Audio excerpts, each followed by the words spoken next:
You know, it's very interesting. Last night on TV, I had a couple of conservative Republicans on, and I said, can you please name one thing in the last 100 years that your party has done to benefit average working people?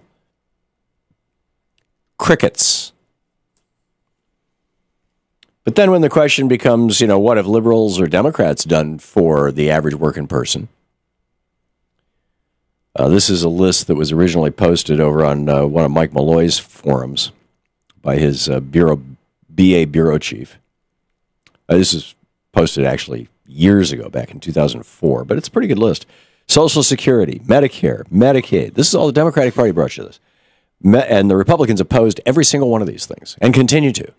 Medicare, Medicaid, the Peace Corps, unemployment insurance, welfare for the poor, civil rights, student grant and loan programs, safety laws, OSHA, environmental laws, prevailing wage laws, the right to collectively bargain, which, by the way, produced medical insurance, paid vacations, and pensions for employees, workers' compensation, the Marshall Plan, the flood disaster insurance, the school lunch program, women's rights, the minimum wage, the 40-hour work week, the child labor laws.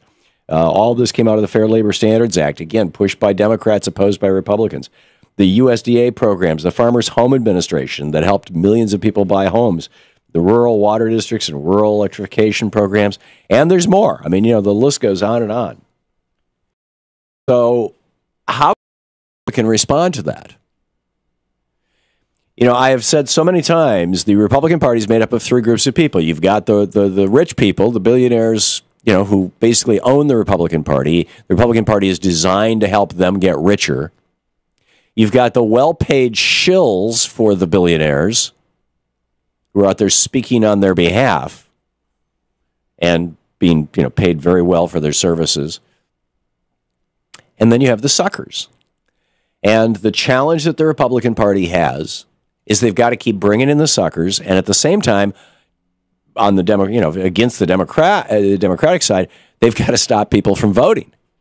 So they're doing both, right, simultaneously. Stop people from voting with voter suppression, voter ID laws, and bring in the suckers. But the suckers are starting to revolt, and I find this absolutely amazing. But let me just first of all set this up. As Nick Kristof pointed out on April 9th in the New York Times, the United States ranks 30th in life expectancy, 38th in saving children's lives, a humiliating 55th in the world in women surviving childbirth, have a high homicide rate, higher traffic fatality rates than 37 other countries, higher suicide rates than 80 other countries. We're 32nd in preventing early marriage. We're 38th in the equality of our education system. We're 49th in high school enrollment rates and 87th in cell phone use. Ouch. Costa Rica, Nick Kristof writes, offered free universal primary education in the 19th century. In the 20th century, it disbanded its military to invest the savings in education. One payoff, some surveys have found Costa Ricans among the happiest people in the world. Well, I think that maybe some of the Tea Party Patriots are starting to wake up to this.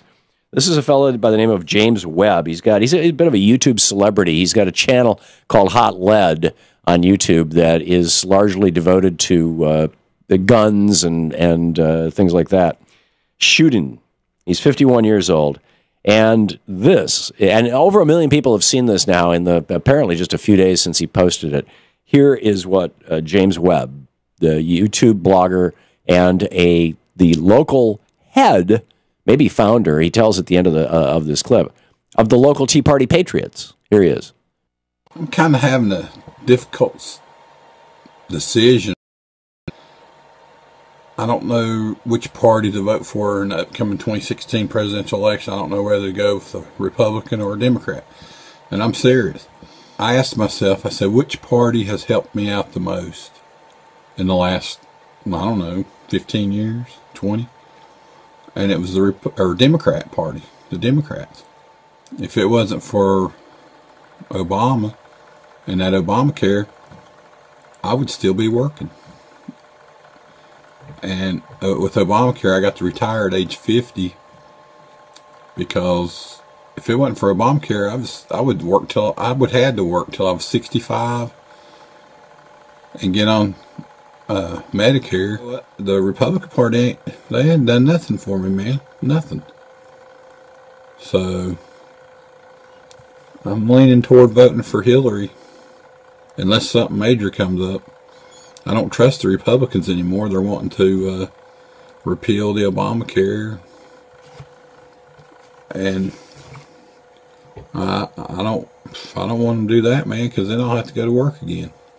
I mean, I voted for Republican for 32 years. I'm a charter member of my Tea Party Patriot chapter. I'm also a veteran of the U.S. Army, under Reagan, when Reagan was in.